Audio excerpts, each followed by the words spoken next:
6장 우리 1절에서 7절까지 말씀입니다. 사도행전 6장 1절에서 7절까지 말씀입니다.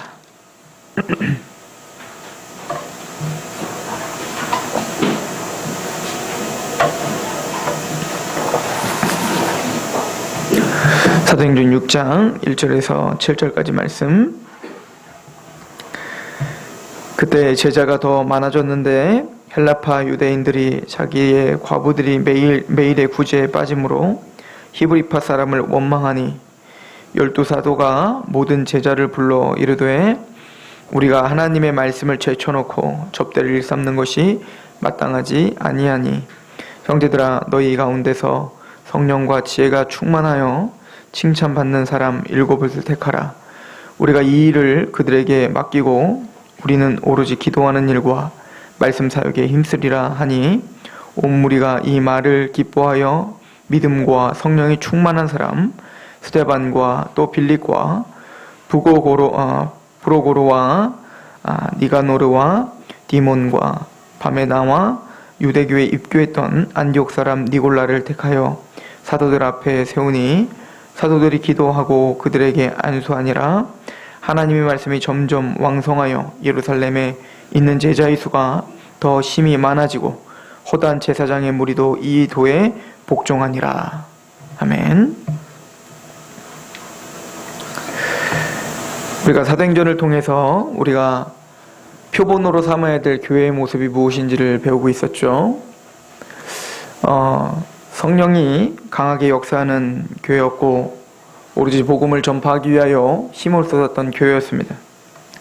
그런 초대교회에 끊임없이 이 하나님의 나라의 확장과 또 교회의 성장, 또 교회의 거룩함을 파괴하고 무너뜨리려고 하는 그 공격들은 항상 있어 왔습니다. 어찌 보면 이 땅에 존재했던 교회들 중에 가장 거룩했었던 교회가 바로 이 예루살렘 교회인데 사도행전은 가감없이 이 예루살렘 교회의 문제들을 드러내주고 있는 것을 볼 수 있습니다.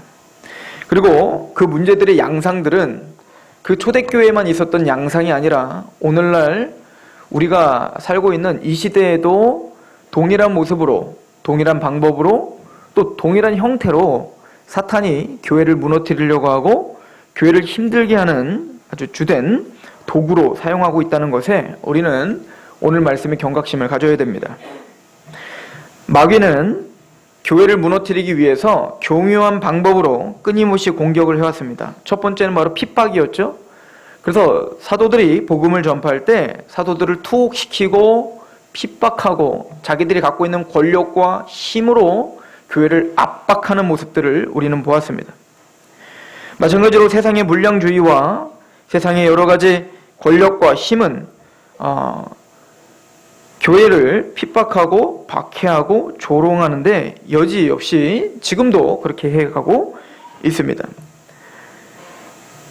또한 이 마귀의 공격은 그 핍박과 그런 조롱과 그 힘든 고난을 줬을 때 교회는 더욱더 거룩해지고 거기에 굴하지 않고 더 힘있게 복음을 전파하는 모습을 볼 수가 있습니다. 그러자 이제는 외부적인 공격이 아니라 내부적인 공격을 깨야 합니다. 그게 바로 아나니아와 삽비라의 문제였죠.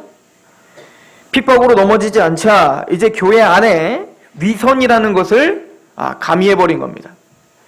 교회 안에서 믿음과 신앙이라는 이름 하에 그것을 위선을 차리는 거예요. 종교적인 행위와 어떤 형태들로 세상에서 높아지려고 했던 마음이 고스란히 교회로 들어와서 내가 이 정도 헌신하고 이 정도 내가 믿음이 있다는 것으로 뭔가 믿음을 인정받고자 했던 그런 위선들, 그리고 성령을 속이는 일들, 또한 이것은 어찌 보면 세속에 힘있게 싸워야 될 사람들이 이제는 세속의 번영과 어떤 돈과 거기에 뭔가 아까움이 느끼기 시작한 거죠. 즉 유혹입니다. 교회는 위태했죠.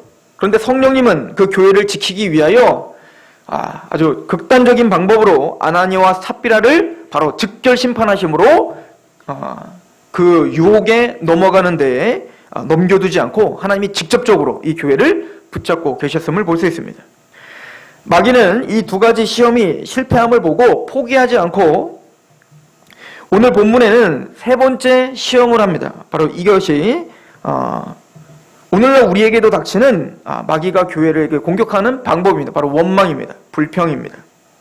이 초대교회에는 헬라파 유대인과 히브리파 유대인이 있었어요. 왜 그랬냐면 이미 유다 그룹이 완전히 다 무너져 있었죠. 디아스포라라고 해서 이미 포로로 끌려갔던 이후에는 이제는 그 12지파가 다 흩어져서 살았단 말입니다. 특별히 유대인들조차도 북이스라엘뿐만 아니라 유대인들조차도 다 흩어져서 그렇게 디아스포라로 살고 있었는데, 그러니까 이 유대인들에도 두 가지 유대인이 있어요. 하나는 헬라파 유대인, 민족적으로는 유대인이지만 헬라적인 사고, 그리스도 철학과 헬라적인 사고와 언어도 헬라어를 쓰고 그런 헬라적인 문화 가운데서 자랐던 한 부류가 있었고, 또 한 부류는 히브리파 유대인, 언어는 아람어로 쓰지만 그들은 모두가 히브리적, 유대인적 그 전통적 사고방식을 갖고 있었던 사람들이 있었단 말입니다. 그런데 이제는 교회는 그런 헬라파, 유대파 이것이 다 무너져 버렸어요. 예수 그리스도로 말미암아 연합이 되고 오직 한 복음, 한 성령, 한 마음으로 뭡니까? 한 복음으로 하나가 되고 연합이 되고 한 용광로 속에 다 같이 녹아져 있는 교회가 되었습니다. 그래서 얼마나 사랑했습니까? 그죠? 헬라파니, 유대파니, 무슨 나이가 있냐 없냐 이거 상관없이 하나가 됐는데, 시간이 가면서 교회가 커지면서 이제는 이 예루살렘 교회에 문제가 생기기 시작한 겁니다. 아무래도 오늘 말씀을 보면 6장 1절에 그때 제자가 더 많아졌는데 헬라파 유대인들이 자기들의 과부들이 매일의 구제에 빠짐으로 히브리파 사람을 원망하니, 아무래도 이제 헬라파 유대인들이 기독교인으로 들어온 사람들이 그래도 나그네들이 많을 거 아닙니까? 그런데 히브리파 유대인들은 자신들의 히브리파 사람들은 더 빨리 챙기고 헬라파 유대인들을 자꾸 챙기지 못했던 것 같습니다. 그러니까 헬라파 사람들은 이제는 원망이라는 게 생기기 시작한 거예요. 불평이라는 게 생기기 시작한 거죠. 구제의 문제입니다. 사회 봉사의 문제고 또 행정적인 문제인 겁니다. 아마도 이 사도들은 행정적으로 미숙했기 때문에 그런 것 같아요. 그런 행정을 해봤겠습니까? 마찬가지로 오늘날 이 교회에도 하나님의 교회, 즉 하나님의 복음을 선포하고 하나님의 나라를 확장해야 될 이 교회 안에 핍박이 있을 수 있습니다.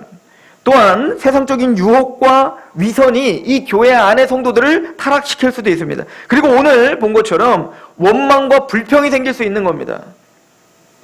사도들은 이런 원망과 불평이 생겼을 때에 이게 가장 무서운 거 아닙니까? 고린도 교회가 너무너무 힘들었던 것도 바로 이런 원망과 불평과 서로 다툼과 서로 싸움이 일어났기 때문인데, 이 사도들은 그렇다면 이 교회의 원망과 불평, 이런 문제점이 생겼을 때 어떻게 해결하려고 했는가? 이것이 우리에게 중대한 문제인 거예요. 오늘날에도 교회에 이런 문제들은 반드시 있을 것입니다. 교회가 커지면 커질수록, 교회가 더욱더 하나님 말씀으로 더욱더 달려가려고 하면 할수록, 제자의 수가 많아지면 많아질수록 이런 문제들은 반드시 생기게 될 거예요. 왜냐하면 처음에는 복음 가운데 감격하여 왔지만, 또 말씀 앞에 감격하여 왔지만, 우리는 살아온 배경이 다르고 또 살아온 철학이 다르고 또 문화가 다르고 환경이 다른 사람들이란 말이죠. 그러다 보니까 서로서로 뭡니까? 말다툼이 일어날 수도 있고 의견이 충돌할 수도 있는 상황은 교회에 항상 산재해 있어요. 아니, 사도가 목회했던 이 시대에도 그랬다면 오늘날은 더 하겠죠. 그래서 완벽한 교회는 없습니다. 그러나 그 해결책은 있다는 거죠. 사도들은 이런 문제가 생겼을 때에 그 사역의 본질을 다시 회복하는 것으로 이 해결을 마무리 짓습니다. 너희들이 왜 싸우냐? 뭐 때문에 그랬느냐? 히브리파 사람들 왜 헬라 사람들 그렇게 무시했냐? 헬라 사람들아, 구원받고 그거 하나 용서 못하고 그거를 꿍해가지고 그렇게 서로 쫓아다니면서 그거를 싸매려고 하지 않았다는 거예요. 사실은 헬라파 사람이나 히브리파 사람들이 그렇게 다투는 것 자체가 말도 안 되는 일인 거예요. 복음 안에 이건 말도 안 되는 일이 교회에 벌어진 거는 사실입니다. 왜냐하면 예수님은 그 헬라파니 유대파니 이것을 십자가로 무너뜨렸단 말입니다. 갈라디아 3장 28절에 너희는 유대인이나 헬라인이나 종이나 자유인이나 남자나 여자나 다 그리스도 예수 안에서 하나이니라. 에베소서 2장 14절 그는 우리의 화평이신지라 둘로 하나를 만드사 원수된 것 곧 중간에 막힌 담을 자기 육체로 허시고. 골로새서 3장 11절 거기에는 헬라인이나 유대인이나 할레파나 무할레파나 야만인이나 수구다인이나 종이나 자유인이나 차별이 있을 수 없나니 오직 그리스도는 만유시요 만유 안에 계시느니라. 교회 안에서는 사실은 예수 그리스도의 십자가 안에서 그 어떤 싸움도 일어날 수가 없는 겁니다. 하나입니다. 연합된 거예요. 그런데 이런 싸움이 일어납니다. 즉 교회는 이런 싸움이 일어날 수 있다는 것입니다. 여러분들, 구제의 문제고 사회봉사에 대한 문제인데 교회가 구제를 하고 사회봉사를 하는 것은 대단히 중요합니다. 즉 교회 서로 교회 안에 형제 자매들끼리 누군가 어려웠을 때 그것을 같이 걱정하고 같이 기도하고 서로 도와주고 그래서 물건을 서로 통용해서 정말로 핍절한 사람이 없게끔 서로 돌보는 실제적인 사랑을 베푸는 것은 교회의 핵심적인 사역 중에 하나예요. 왜냐하면 하나님을 사랑하는 사람은 이제는 이웃을 사랑할 수밖에 없게 됐습니다. 그리고 이웃을 사랑한다는 것은 즉 형제를 사랑한다는 것은 야고보서가 말하는 것처럼 말로 사랑하는 게 아니라 행함으로 사랑하는 게 사랑이라고 이야기를 했습니다. 그래서 마게도니아 교회 같은 경우는 극심한 가난 중에 있었지만 예루살렘 교회가 어렵다고 했을 때 풍성한 연보를 통하여 자기들에게 영적 은혜를 줬던 예루살렘 교회를 도왔던 일을 우리는 볼 수 있습니다. 그러므로 교회가 어떤 사회 봉사를 하고 복지를 책임지는 일도 마땅히 해야 될 일이기도 합니다. 그러나 사도들은 오늘 중요한 선택을 하게 돼 있어요. 6장 2절을 보십시오. 이런 문제가 원망들이 일어나니 제일 먼저 사도들이 모여서 회의를 합니다. 6장 2절 12사도가 모든 제자들을 불러 이르되 우리가 하나님의 말씀을 제쳐놓고 접대를 입삼는 것을 마땅하지 아니하다. 교회의 우선순위가 뭐냐는 겁니다. 사역의 우선순위가 뭐냐는 거예요. 구제를 하고 도와주고 봉사를 하는 건 너무너무 중요한 일이라고 했습니다. 그러나 사도들의 부르심과 소명은 그게 아니에요. 이 땅에 봉사를 하고 뭔가 복지를 책임지는 일, 이것이 진짜 사도들을 부르신 소명이 아니란 말입니다. 사도들을 부르신 주된 목적은 바로 하나님의 거룩한 말씀을 연구하고 그 말씀답게 선포하고 그 말씀을 가르치는 일을 하는 것이 바로 사도인 겁니다. 하나님의 말씀을 제쳐놓고 접대하는 일이라는 것이 마땅하지 않다라는 것을 깨닫기 시작한 겁니다.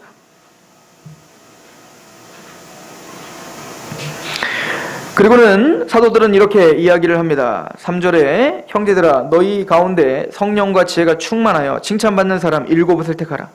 우리가 이 일을 그들에게 맡기고 우리는 오로지 기도하는 일과 말씀 사역에 힘쓰리라. 사도들은 말씀과 기도에 전무하기로 결정을 합니다. 목회자가 해야 될 일이 무엇인가, 이 교회가 살 길이 무엇인가를 성경은 분명히 가르쳐주고 있습니다. 교회가 너무 바쁘면 안 됩니다. 또한 목회자가 다른 것으로 너무 바빠서도 안 됩니다 라고 성경은 가르쳐주고 있는 거예요.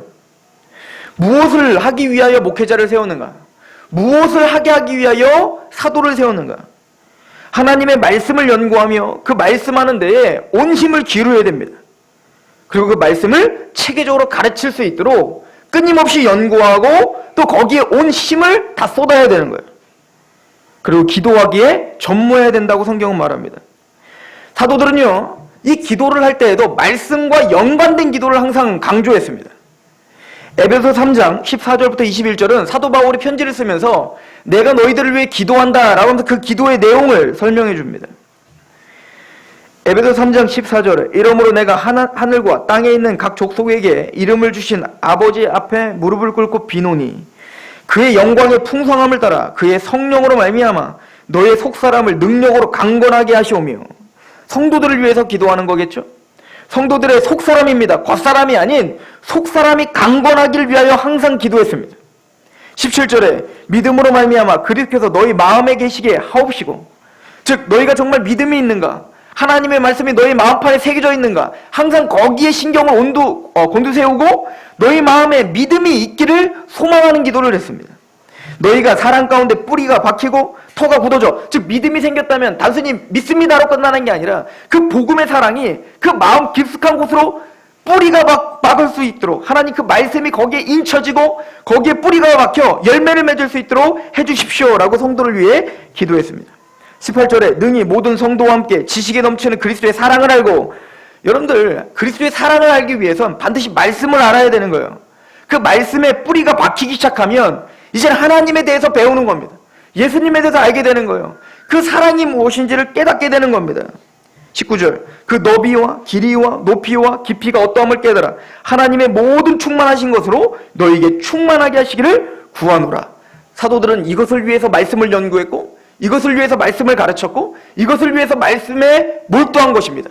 그리고 기도할 때에도 하나님이 이 말씀이 저들의 마음판에 새겨지게 해주십시오. 저들의 마음에 뿌리가 깊숙하게 맺어져서 말씀을 보면 볼수록 하나님의 사랑이 어떠한 것인지, 하나님 창세기부터 계시록까지 우리가 볼 때에 하나님의 사랑, 그 복음이 얼마나 우리를 감격하게 하는지 하나님 우리 성도들을 붙잡아 주십시오. 그렇게 사랑의 넓이와 깊이와 높이와 그 어떠하심을 깨닫게 해주십시오. 이것이 사도들의 기도였던 거예요. 20절에 우리 가운데 역사하시는 능력대로 우리가 구하거나 생각하는 모든 것에 더 넘치도록 능히 하실 이에게 교회 안에서와 그리스도 예수 안에서 영광이 되도록 영원 무궁하기를 원하노라. 사도들은 여기에 관심을 가졌습니다. 사도들은 사회의 어떤 행정과 어떤 사회 사업과 이런 것에 몰두하지 않았습니다.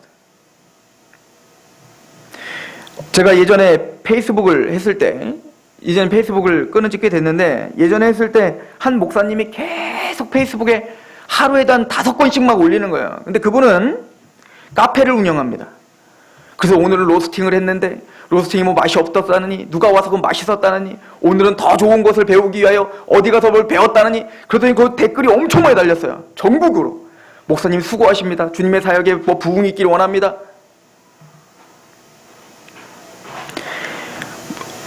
소명이 무엇인가, 사명이 무엇인가를 깨닫는 건 너무너무 중요합니다. 사도는 성도들에게 자신을 위해 기도를 부탁할 때에도 항상 이것을 부탁했습니다. 에베소서 6장 18절 모든 기도와 간구를 하되 항상 성령 안에서 기도하고 이를 위하여 깨어 구하기를 항상 힘쓰며 여러 성도를 위하여 구하라. 또 나를 위하여 구할 것은, 사도인 나를 위하여 구할 것은 내게 말씀을 주사 나로 입을 열어 복음의 비밀을 담대히 알리게 하옵소서 할 것이니, 이 일을 위하여 내가 쇠사슬의 메인 사신이 된 것은 나로 이 일에 당연히 할 말을 담대히 하게 하려 함이라. 말씀인 거예요. 하나님의 말씀을 담대히 선포하게 해달라.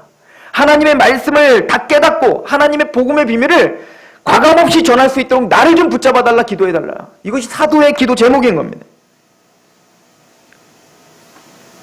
골로새서 4장 2절도 보십시오. 기도를 계속하고 기도에 감사함으로 깨어있으라. 또한 우리를 위하여 기도하되 하나님이 전도할 문을 우리에게 열어주사 그리스도의 비밀을 말하게 하시기를 구하라. 내가 이 일 때문에 매임을 당하노라. 그리하면 내가 마땅히 할 말로써 이 비밀을 나타내리라. 사도는 이 두 가지에 전심전력한 겁니다. 하나님의 비밀, 하나님의 복음을 드러내는 것, 하나님의 말씀을 연구하여 그것을 어찌하든 가르치고 그것을 그들에게 꼴을 매겨주며 또 기도하는 것입니다. 하나님, 내가 선포한 그 말씀이, 또 이 말씀이 우리 성도들의 마음판에 새겨져서 그들이 하나님의 사랑을 알게 해주십시오. 고난 중에 있었죠. 고통 중에 있었죠. 그러나 그 말씀이 그들을 인도하는 능력이 되게 해주십시오. 이것이 사도들의 기도했던 것입니다. 초대교회가 무너지려고 할 때, 초대교회가 원망과 시비가 있어 위태할 때 사도들은 다시 사역의 본질을 회복하려고 애쓴 것입니다. 이것은 말씀 사역과 다른 교회 안에서 이루어지는 봉사 사역의 높고 낮음의 문제를 말하는 게 아닙니다. 오늘 말씀을 가만히 보시면 4절에 보면 우리가 오로지 기도하는 일과 말씀 사역에 힘쓰리라 라고 표현했죠. 말씀 사역이라고 표현하고 있고요. 또 우리 3절을 보면 형제들아 너희 가운데 성령과 지혜가 충만하여 칭찬받는 사람 7을 택하라. 우리가 이 일을 그들에게 맡기고 라고 이야기를 합니다. 즉 말씀 사역이라고 표현한 그 사역이라는 말과 이 일이라는 말이 다 똑같은 말이에요. 미니스터리예요. 다 사역이라는 뜻입니다. 그 얘기는 사도들이 말씀을 연구하고 말씀을 선포하는 것만 미니스터리가 아니라는 거예요. 사역이 아니라는 겁니다. 성경은 이 7 집사가 교회에 온 사람들을 구제하고 공평성 있게 그들을 도와주는 일도 사역이라고 이야기하고 있습니다. 이거는 말씀 사역보다 더 뒤처져 있는 사역이 아니에요. 이 이야기는 높고 낮음의 문제가 아니라 부르심의 문제라는 겁니다. 부르심의 문제. 에베소서 4장 11절에 보면 은사에 대한 이야기가 나옵니다. 11절에 그가 어떤 사람들은 사도로, 어떤 사람은 선지자로, 어떤 사람은 복음 전하는 자로, 어떤 사람은 목사와 교사로, 즉 뭡니까? 사도들, 즉 목회자들의 사역을 말하고 있죠. 복음을 전하고 또 교사로서 가르치고 이 일을 하는 것, 목회자입니다. 이 목회자가 이 말씀 사역을 하는, 이렇게 주되게 말씀과 기도에 전무하는 그 목적이 어디 있습니까? 12절을 보니까 이는 성도를 온전하게 하며 봉사의 일을 하게 하며 그리스도의 몸을 세우려 함이라. 우리가 다 하나님의 아들을 믿는 것과 아는 일에 하나가 되어 온전한 사람을 이루어 그리스도의 장성한 분량이 충만한 데까지 이르리니 이는 우리가 이제부터 어린아이가 되지 아니하여 사람의 속임수와 간사한 유혹에 빠져 온갖 교훈의 풍조에 밀려 유동하지 않게 하려 함이라. 오직 사랑 안에서 참된 것을 하여 범사에 그에게까지 잘할지라. 그는 머리니 곧 그리스도라. 그에게서 온몸이 각 마디를 통하여 도움을 받음으로 연결되고 결합되어 각 지체의 분량대로 역사하여 그 몸을 자라게 하며 사랑 안에서 스스로 세우느니라. 즉 이 목회자가 하는 이 사역을 통하여 그리스도의 몸이 온전하게 되는 겁니다. 또한 봉사의 일을 하게 하고 또 결합하여 교회를 세우고 그 교회가 성장하면서 성도들도 같이 성장하는 역할을 하게 하기 위하여 선지자와 사도와 목사와 교사, 즉 말씀 사역자들을 세웠다는 거예요. 그러나 모두가 다 말씀 사역자는 아닙니다. 모두가 다 이렇게 말씀에만 집중할 수 있는 사람들은 아닙니다. 로마서 12장도 한번 보십시오. 로마서 12장도 은사에 대한 이야기를 하고 있죠. 12장 3절 내게 주신 은혜로 말미암아 너희 각 사람에게 말하노니 마땅히 생각할 그 이상의 생각을 품지 말고 오직 하나님께서 각 사람에게 나눠주신 믿음의 분량대로 지혜롭게 생각하라. 그러니까 하나님 나에게 주신 은사가 있다면 그 은사대로 생각하라는 거예요. 우리가 한 몸에 많은 지체를 가졌으나 모든 지체가 같은 기능을 가진 것이 아니니 이와 같이 우리 많은 사람이 그리스도 안에서 한 몸이 되어 서로 지체가 되었느니라. 우리에게 주신 은혜대로 받은 은사가 각각 다르니 혹 예언이면 믿음의 분수대로, 혹 섬기는 일이면 섬기는 일로, 혹 가르치는 자면 가르치는 일로, 혹 위로하는 자면 위로하는 일로, 구제하는 자는 성실함으로, 다스리는 자는 부지런함으로, 긍휼을 베푸는 자는 즐거움으로 할 것이니라. 사랑에는 거짓이 없나니 악을 미워하고 선을 속하라. 형제를 사랑하여 서로 우애하고 존경하기를 서로 먼저 하며 부지런하여 게으르지 말고 열심을 품고 주를 섬기라. 소망 중에 즐거워하며 환난 중에 참으며 기도에 항상 힘쓰며 성도들의 쓸 것을 공급하며 손 대접하길 힘쓰라. 모두가 가르치는 자는 아닙니다. 모두가 섬기는 자는 아닙니다. 그런데 이게 뒤죽박죽 돼버리면 안 된다는 거예요. 하나님은 부르심이 있는 거예요. 말씀을 전하는 사람은 말씀에 집중하여서 말씀을 어쩌든 가르치려고 최선을 다해야 되는 거예요. 그게 사도의 일이었고 그게 목회자의 일이었던 겁니다. 또 만약에 섬기는 자로 부름을 받았다면 또 긍휼을 베푸는 자로 부름을 받았다면 하나님 그런 은사를 주셨다면 그걸로다가 최선을 다해서 원망이 없이 시비가 없이 그렇게 섬겨야 돼. 자기 자리, 하나님 나에게 부르신 소명을 바로 알고 그 소명대로 행하는 것이 좋다는 것을 말하는 거예요. 말씀을 전하는 은사가 가진 목회자는 좀 더 높고 그 밑에 다른 은사들은 다 밑에 사람들이 아니라는 얘기인 겁니다. 우리는 다 만인 대제사장입니다. 하나님 보시기엔 다 미니스트리, 다 하나님의 사역인 거예요. 그러나 초대교회 때 이 사도들의 문제점은 바로 하나님이 사도를 부르신 그 소명에서 벗어났기 때문에 문제가 있었던 겁니다. 교회의 부르심이 있는 겁니다. 하나님이 교회를 부르신 그 목적이 있는 겁니다. 그리고는 이 교회를 세우고 성도를 세우게 하기 위해서 목사가 해야 될 중요한 사역이 있는 거예요.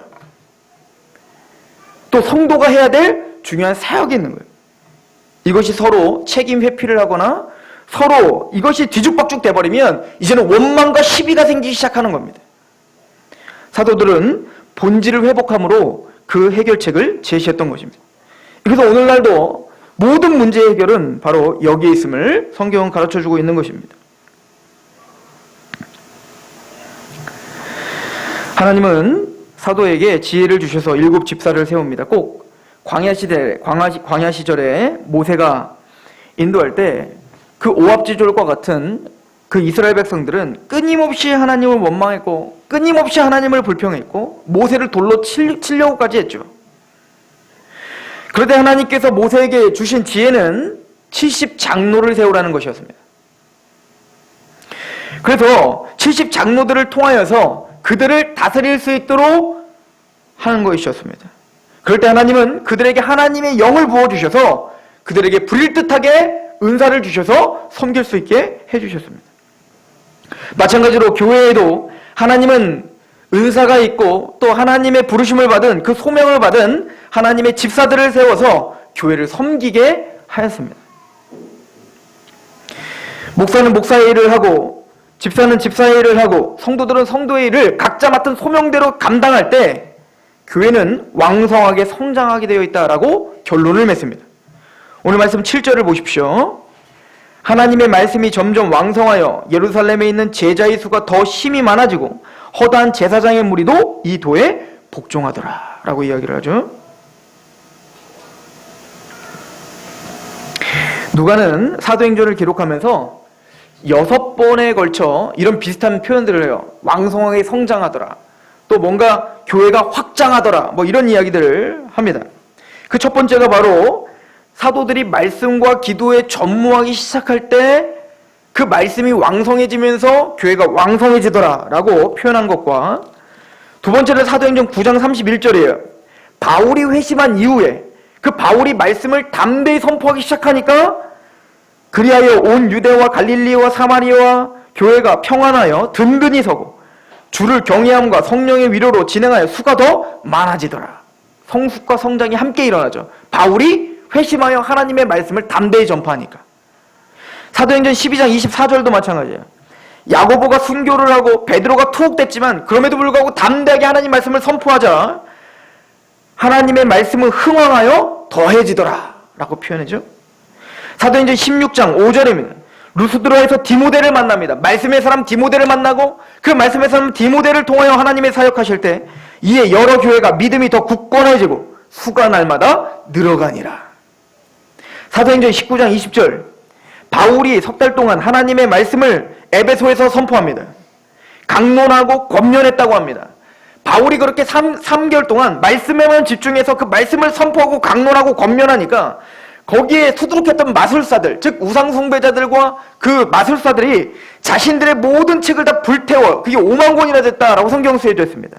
그리고는 결론을 19장 20절에 이와 같이 주의 말씀이 힘이 있어 흥왕하여 세력을 얻으리라 이렇게 표현합니다. 그리고 마지막 사도행전 28장 30절부터 31절은 사도 바울이 로마 감옥에 투옥이 되어서 이제는 언제 죽을지 모르지만 그 죽음 앞에서도 하나님 말씀을 담대히 선포했을 때 그때 결론을 이렇게 내리죠. 30절, 바울이 온 이태를 자기 셋집에 머물면서 자기에게 오는 사람을 다 영접하고 하나님의 나라를 전파하며 주 예수 그리스도에 관한 모든 것을 담대하게 거침없이 가르치더라. 이게 사도행전의 끝입니다. 저는 이 교회가 말씀이 점점 왕성해지는 교회이길 소망합니다. 하나님의 말씀이 점점 왕성하여져서 성도, 그냥 종교인이 늘어나는 게 아니라 제자의 수가 늘어나더라. 단순히 교회에 와서 내 번영과 하나님을 이용해 먹으려고 하는 우상숭배자들이 가득 차는 게 아니라 그 예수님이 걸어갔던 십자가를 쫓아가는 제자들이 많아지기를 축원합니다. 이것은 말씀으로 되는 거예요.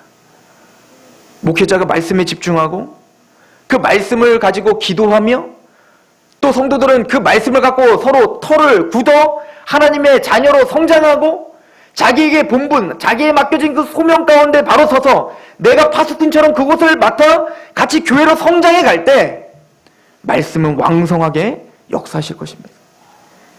그리고 제자의 수가 많아질 것입니다. 그리고 제사장의 무리가 그 도에 복종하게 될 것입니다. 이게 얼마나 놀라운 일인지 몰라요. 제사장은 그 당시에 2단 중에 2단 아닙니까? 제사장은 자신들의 정통과 자신들의 율법주의적인 또 권위의식, 이걸 깰 수 있는 사람은 없어요. 예수님을 잡아 죽였던 아주 중심 인물 아닙니까? 그런데 그런 제사장의 그 무리들이 이 말씀에 집중하여 말씀이 왕성한 이 교회를 통해서 제사장의 무리들이 하나님 앞에 구복하는 일들이 생기기 시작하는 겁니다. 전혀 변할 것 같지 않은 사람들이, 전혀 복음을 들을 것 같지 않은 사람들이 그 말씀이 왕성해져요 교회 같이 성장하는 이 교회가 이제 말씀을 선포할 때 무너지기 시작하는 겁니다. 고린도후서 10장 4절부터 6절, 우리의 싸우는 무기는 육신에 속한 것이 아니요 오직 어떤 견고한 진도 무너뜨리는 하나님의 능력이라. 모든 이론을 무너뜨리며 하나님 아는 것을 대적하여 높아진 것을 다 무너뜨리고 모든 생각을 사로잡아 그리스도에게 복종하게 하니 너희의 복종이 온전하게 될 때에 모든 복종하지 않는 것을 벌하려고 준비하는 중에 있노라. 우리의 싸움은 혈과 육에 있는 것이 아닙니다. 우리의 싸움은 그들을 사로잡고 있는 사단의 권세를 부서뜨리는 능력입니다. 그 능력은 말씀에서 나오는 것이요 그 말씀의 권위는 하나님에게 있습니다. 그리고 예수 그리스도의 십자가에 의해 우리에게 권위로 주어졌습니다.